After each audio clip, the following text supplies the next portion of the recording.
C'est marrant parce que ça devient le substitut. C'est bon, voilà, je donne mon téléphone. Madame, est-ce que je peux avoir ma petite tisane, quoi?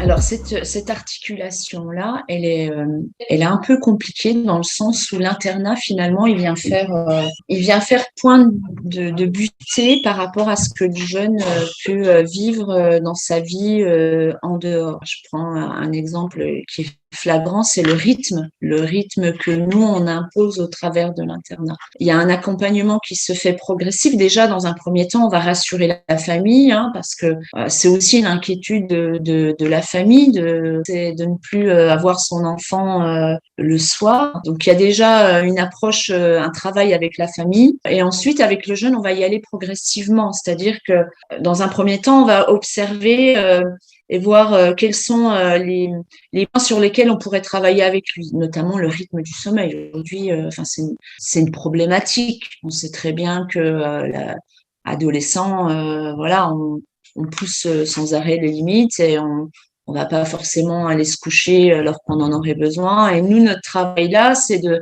leur permettre déjà d'être dans un climat de sécurité, de confort, de bien-être, en leur proposant peut-être des choses qu'ils n'ont pas l'habitude d'avoir à la maison.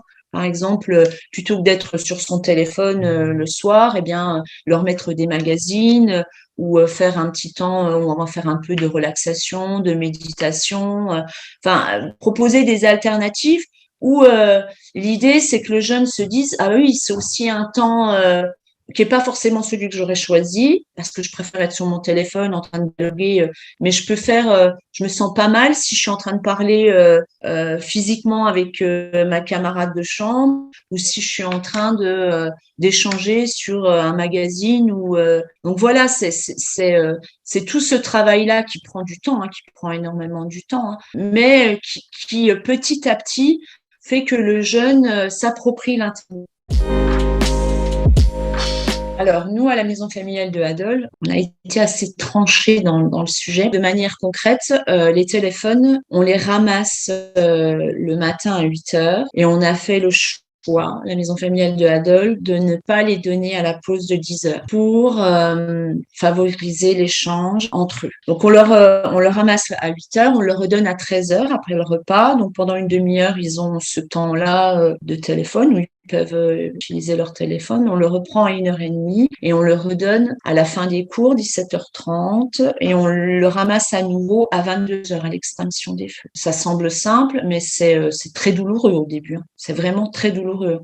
Mais ce qui est normal parce qu'ils n'ont pas encore goûté à ce qu'on propose, à ce qu'on peut leur proposer sur ce temps de manque, quoi. C'est ça finalement. C'est nous, notre travail, c'est pas de combler ce manque, mais de leur permettre de combler à leur manière, qui leur est propre. Ça va être leur mettre un film, leur permettre d'aller se regrouper dans un petit coin à 3 ou 4, à l'internat, leur proposer une tisane. Voilà, c'est des petites choses qui, au fur et à mesure qu'on commence à connaître l'élève, on saisit un petit peu quelle est sa personnalité. C'est à nous de proposer ces choses, ces différentes choses selon le jeune, dont il va se saisir pour combler ce manque-là, pour pas qu'il soit en souffrance, parce que c'est une réelle souffrance de ne pas avoir le téléphone. C'est pas rien cette anxiété-là. En début d'année, effectivement, c'est le fait de ne pas avoir leur téléphone, ça génère énormément d'anxiété, énormément. Donc le veilleur de nuit ou la veilleuse de nuit, parce qu'on en a deux, ils se rendent disponibles et ils permettent à l'élève de venir le rencontrer. Ils ont toute la nuit, hein, ça peut se faire à n'importe quel moment de la nuit, pour justement échanger, pas rester avec cette anxiété-là qui pourrait s'amplifier, où on propose des petites choses. Je parlais tout à l'heure de la tisane, ça c'est quelque chose qu'on a mis en place depuis 2 ans, où on va leur proposer une petite tisane à la verveine, et ça devient... c'est marrant parce que ça devient le substitut, quoi. C'est bon, voilà, je donne mon téléphone, madame, est-ce que je peux avoir ma petite tisane, quoi.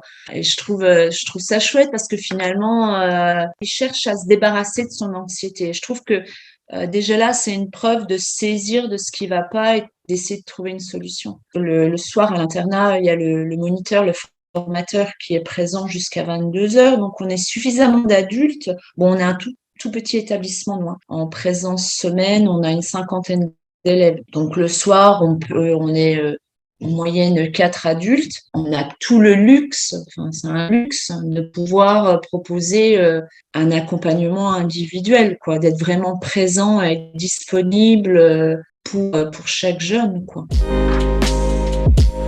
Bah moi, je dirais qu'en maison familiale, on n'accueille pas des apprenants et des élèves, on accueille des individus. Et on va pas être dans une relation unilatérale. Et c'est ce qui peut être difficile finalement. Je pense que tout le monde, enfin, tous les jeunes ne sont pas prêts à être en maison familiale. Parce qu'en maison familiale, on reçoit, mais on donne aussi.